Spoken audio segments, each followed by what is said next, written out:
Assalamualaikum warahmatullahi wabarakatuh. Halo teman-teman, kembali lagi di Belajar Bareng PPI. Nah, sebelumnya perkenalkan terlebih dahulu, kami dari kelompok 3. Pada kesempatan kali ini kami akan menjelaskan mengenai materi mendengarkan secara efektif. Pasti teman-teman pada penasaran dong. Oke, langsung aja yuk kita bahas. Nah, teman-teman, di sini kelompok 3 itu terdiri dari 2 anggota, yaitu saya sendiri, Lailatul Nafiatus Solihah dengan NIM B01219024 dan teman saya yang bernama Firda Maulidia dengan NIM B01219014. Teman-teman, pada materi kali ini kita akan membahas 6 topik, yaitu menghadiri pidato, kemudian memahami dan mengingat informasi pidato, kemudian menganalisis pidato secara kritis, kemudian mengevaluasi efektivitas pidato melalui kritik konstruktif, kemudian pedoman dalam membuat kritik yang konstruktif, dan yang keenam adalah isu kritik yang membangun. Teman-teman, mendengarkan secara efektif itu kira-kira penting tidak ya?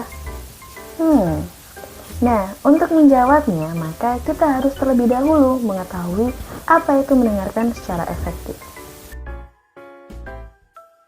Jadi teman-teman, ternyata mendengarkan secara efektif itu beda loh dengan kegiatan mendengar pada umumnya. Nah, kalau kegiatan mendengar pada umumnya itu adalah sebuah proses di mana otak kita ini mendeteksi adanya gelombang suara yang masuk melalui telinga kita. Sedangkan mendengarkan secara efektif itu adalah proses menerima, memperhatikan, menyusun makna, serta menanggapi pesan yang disampaikan oleh si pembicara. Nah, berdasarkan penjelasan tersebut, maka dapat kita jawab bahwa mendengarkan secara efektif itu sangat penting untuk dilakukan ya teman-teman. Oke teman-teman, selanjutnya kita akan masuk ke topik yang pertama, yaitu menghadiri pidato. Jadi, ketika kita menghadiri pidato, maka kita harus mendengarkan dan memperhatikan apa yang disampaikan oleh pembicara, terlepas dari segala macam gangguan yang akan muncul. Nah, untuk mempertahankan konsentrasi ketika mendengarkan pidato, itu ternyata tidak mudah loh teman-teman. Lalu, bagaimana caranya ya, agar konsentrasi kita tetap bertahan ketika mendengarkan pidato? Teman-teman, jadi terdapat 4 teknik yang dapat mempertahankan konsentrasi kita ketika mendengarkan pidato. Nah, teknik yang pertama yaitu siapkan fisik dan mental, seperti kita sarapan terlebih dahulu sebelum menghadiri pidato. Kemudian teknik yang kedua adalah menunda penilaian di awal mengenai informasi yang disampaikan. Misalkan ketika pembicara belum selesai menyampaikan pidatonya, belum selesai menyampaikan informasinya, maka kita tidak boleh menilai bahwa informasi yang disampaikan tadi atau pidato yang disampaikan tadi itu tidak sesuai dengan pemikiran kita. Selanjutnya, teknik yang ketiga yaitu menyesuaikan tujuan mendengarkan dengan situasi. Jadi, kita mendengarkan itu tujuannya untuk apa? Apakah untuk mendengarkan informasi yang penting atau hanya sekedar mendengarkan hal yang tidak penting? Seperti itu teman-teman. Kemudian teknik yang terakhir atau teknik yang keempat yaitu mengidentifikasi manfaat apa yang diperoleh dengan mendengarkan pidato. Jadi kita mengidentifikasi apakah manfaat yang kita peroleh ketika kita mendengarkan pidato tersebut. Selanjutnya kita akan masuk pada topik yang kedua, yaitu memahami dan mengingat informasi pidato. Nah, memahami itu apa sih? Jadi, memahami itu adalah kemampuan kita untuk memberikan makna yang akurat terhadap informasi atau terhadap pesan yang disampaikan oleh pembicara. Misalkan, pembicara mengatakan, saya adalah anak terakhir dari 4 bersaudara. Nah, ketika kita paham, ketika kita memahami kalimat tersebut, maka kita bisa memberikan makna yang akurat bahwa pembicara tersebut adalah anak keempat dan memiliki 3 saudara atau 3 kakak. Sedangkan mengingat itu adalah kemampuan kita untuk mengingat dengan akurat apa yang telah kita dengar, informasi apa yang telah kita dengar.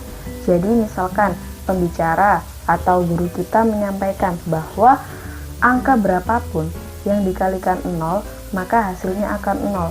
Nah, jika kita mengingat perkataan guru kita tentang hal itu, maka ketika kita menemukan soal dan di dalam soal itu ada angka berapapun yang dikalikan 0, maka kita akan menjawab hasilnya adalah 0. Adapun teknik yang dapat meningkatkan pemahaman dan ingatan kita antara lain yaitu yang pertama, menentukan susunan organisasi atau gagasan utama. Nah, kemudian yang kedua, mengajukan pertanyaan pada diri sendiri. Kemudian teknik yang ketiga yaitu memparafrasekan informasi yang telah kita dengar. Yang keempat adalah memperhatikan isyarat nonverbal, dan yang kelima adalah membuat catatan dengan sebaik mungkin. Nah, selanjutnya kita akan masuk ke topik yang ketiga, yaitu menganalisis pidato secara kritis. Jadi, memberikan analisis secara kritis mengenai sebuah pidato itu sangat penting ya teman-teman. Apalagi kalau pembicara itu menuntut atau mengharapkan kita untuk mempercayai informasi yang disampaikan. Bahkan mengharapkan untuk kita melakukan tindakan yang sesuai dengan yang disampaikan tadi. Selain itu, memberikan analisis kritis juga dapat membantu kita untuk mengetahui apakah informasi yang disampaikan tadi itu sudah lengkap atau belum. Nah, jadi dalam memberikan analisis kritis itu ada beberapa hal yang harus diperhatikan nih teman-teman, antara lain kredibilitas pembicara. Jadi, apakah pembicara itu memang sudah ahlinya dalam bidang tersebut? Kemudian kualitas konten. Jadi, apakah konten atau materi yang disampaikan itu sudah disertai oleh referensi yang terpercaya atau mungkin disertai dengan contoh-contoh yang dapat membuktikan informasi tersebut. Kemudian kualitas struktur. Jadi apakah materi yang disampaikan tadi, gagasan utamanya tadi sudah terstruktur atau belum, sudah tertata atau belum, atau dijelaskannya itu malah loncat-loncat seperti itu. Kemudian kualitas penyampaian. Jadi apakah pembicara tadi menyampaikan materinya, menyampaikan informasinya itu dengan jelas atau mungkin suaranya itu terlalu cepat dalam menjelaskan atau mungkin lambat, seperti itu. Nah, untuk topik selanjutnya akan dijelaskan oleh teman saya yaitu Firda Maulidia. Baik teman-teman, di sini saya akan melanjutkan penjelasan dari Saudari Nafi. Selanjutnya ada mengevaluasi efektivitas pidato dengan cara kritik konstruktif.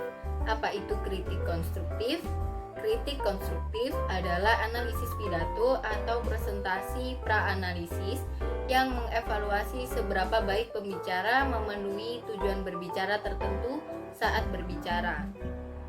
Kritikus atau orang yang memberikan kritik mengevaluasi mengikuti norma-norma untuk berbicara yang baik dan yang merekomendasikan bagaimana presentasi dapat ditingkatkan. Atau bahasa lebih mudahnya yakni memberikan kritik yang beralasan kepada orang lain dengan melibatkan komentar positif dan negatif dalam penyampaian yang lebih bersahabat. Selanjutnya ada pedoman kritik konstruktif. Kritik konstruktif memiliki 4 pedoman. Yang pertama, kritik yang efektif mengomunikasikan pengamatan yang spesifik. Seperti pelan-pelan, komentar tersebut terlalu samar untuk benar-benar membantu pembicara menjadi lebih baik.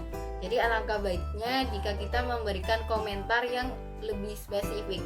Seperti contohnya, lebih baik di bagian isi disampaikan dengan pelan-pelan dan tidak terburu-buru. Gitu. Yang kedua, ada kritik yang efektif dimulai dengan pengamatan tentang apa yang dilakukan pembicara dengan baik sebelum beralih ke pengamatan tentang apa yang bisa dilakukan pembicara sehingga tampil lebih baik. Yang ketiga, ada kritik yang efektif mengikuti pernyataan observasi dengan penjelasan tentang bagaimana dan mengapa perilaku yang diamati bisa mempengaruhi pidato. Yang keempat, ada kritik yang efektif diutarakan sehingga jelas bahwa kritik tersebut mencerminkan persepsi pribadi Anda, bukan suatu kebenaran. Baik, selanjutnya kita masuk pada bagian isi kritik konstruktif atau membangun. Kritik konstruktif menawarkan pengamatan tentang isi atau konten, struktur, dan penyampaian pidato. Komentar pada konten fokus pada analisis pembicara tentang topik dan materi pendukung. Selanjutnya ada contoh komentar yang tidak efektif dan efektif tentang konten. Seperti yang sudah saya jelaskan di slide sebelumnya, bahwa komentar pada konten fokus pada analisis pembicara tentang topik dan materi pendukung. Seperti contoh komentar yang tidak efektif, cerita menarik. Sedangkan komentar yang efektif seperti saya menyukai cerita tentang perjalanan Anda ke karnaval. Banyaknya detail yang Anda berikan membuat terdengar sangat menyenangkan. Seperti itu. Kemudian lanjut pada contoh komentar yang tidak efektif dan efektif tentang struktur. Komentar yang tidak efektif seperti contoh komentar transisi yang bagus. Komentar ini bisa diganti dengan komentar yang lebih efektif, seperti transisi Anda mengingatkan saya pada poin utama. Komentar tentang struktur fokus pada struktur makro atau mikro, termasuk bagaimana pembicara mengatur dan mengekspresikan ide-idenya atau disebut dengan isi. Dapat mempertimbangkan kejelasan tujuan pembicara, transisi, ringkasan, atau urutan ide utama. Juga dapat berbicara tentang pilihan bahasa dan gaya pembicara. Kemudian ada contoh komentar yang tidak efektif dan efektif tentang delivery atau penyampaian. Contoh yang tidak efektif seperti komentar gerakan hebat. Komentar ini terlalu samar-samar sehingga tidak efektif. Bisa diganti dengan komentar yang lebih efektif seperti saya sangat menyukai bagaimana Anda memberi isyarat saat Anda menyampaikan transisi Anda. Itu membuat saya semakin jelas bahwa kami pindah ke poin utama berikutnya. Seperti itu. Komentar pada penyampaian berfokus pada penggunaan suara dan tubuhnya oleh pembicara.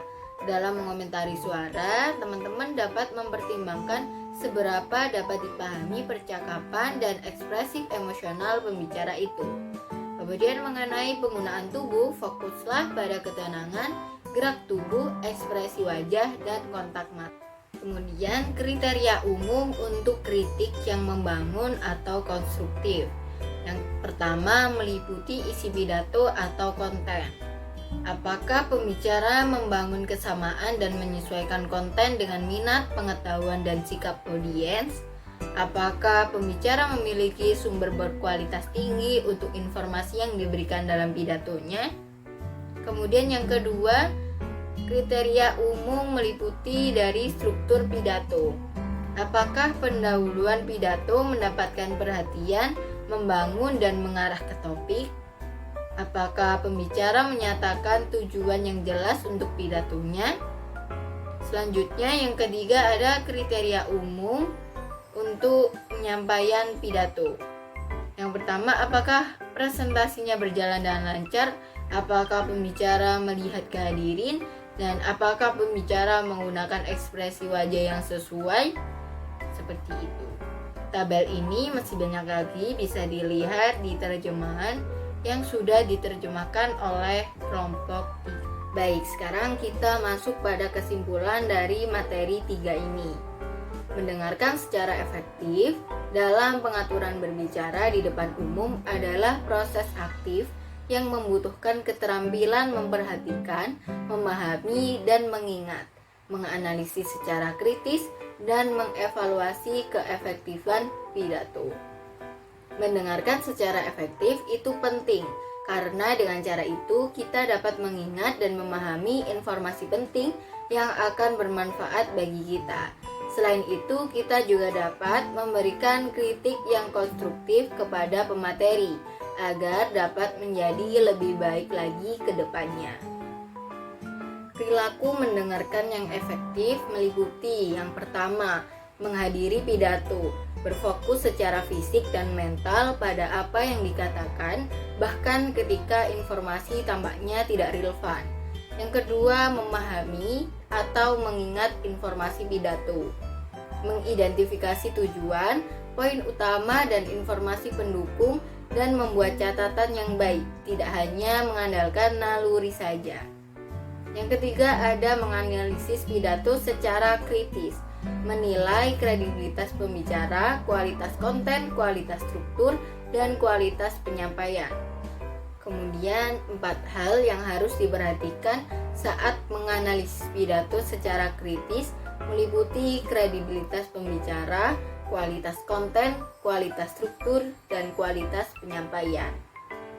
Demikian presentasi dari kelompok kami.